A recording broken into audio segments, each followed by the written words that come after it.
बेटी से बहू बनने का सफ़र शायद एक स्त्री की जिंदगी का सबसे शांत लेकिन सबसे कठिन बदलाव होता है। जिस घर में उसकी हंसी बिना वजह गूंजती थी, जहां वह बिना सोचे अपनी हर बात कह देती थी, उसी बेटी को एक दिन सिखा दिया जाता है कि अब हर शब्द सोच समझ कर बोलना है। मायके में जहां उसके आंसू देखकर पूरा घर बेचैन हो जाता था, वहीं नए घर में वह अक्सर अपने आंसू तकिए में छिपाकर सोना सीख जाती है।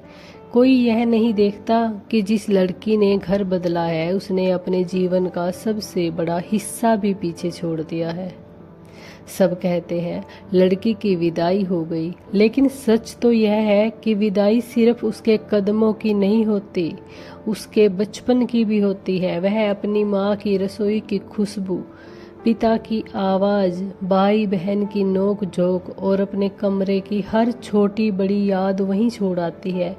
फिर भी जब वह नए घर की चौखट पर कदम रखती है, तो अपने दर्द से पहले सबकी उम्मीदों को निभाने की कोशिश करती है। वह हर रिश्ते को अपनाने की पूरी कोशिश करती है, लेकिन कई बार उसे अपनाने में दूसरों को समय लग जाता है। सबसे ज़्यादा तकलीफ तब होती है जब उसकी हर कोशिश को उसका फर्ज समझ लिया जाता है। सुबह सबसे पहले उठना, सबका ध्यान रखना, अपनी पसंद को पीछे रखना, अपने मन की बात दबा देना, ये सब धीरे धीरे उसकी आदत बन जाती है।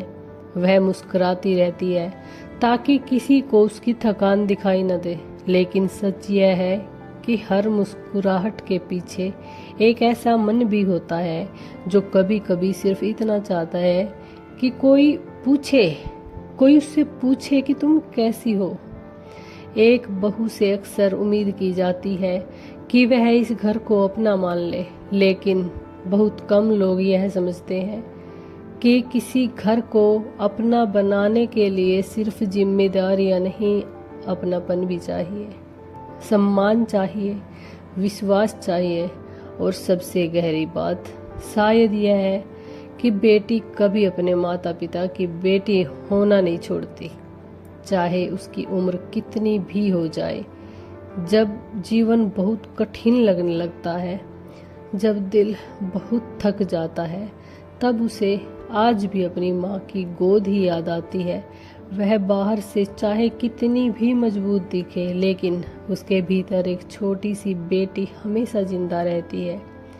शायद इसलिए हर बहू को सिर्फ रिश्ते निभाने वाली स्त्री नहीं, बल्कि किसी माँ बाप की धड़कन समझना चाहिए, क्योंकि जिस दिन हम एक बहू में सिर्फ जिम्मेदारियां नहीं बल्कि उसको अपना समझेंगे, उसकी हर गलती को माफ़ करेंगे, तभी ये समाज बदलेगा, तभी रिश्ते हमारे इकट्ठे होंगे।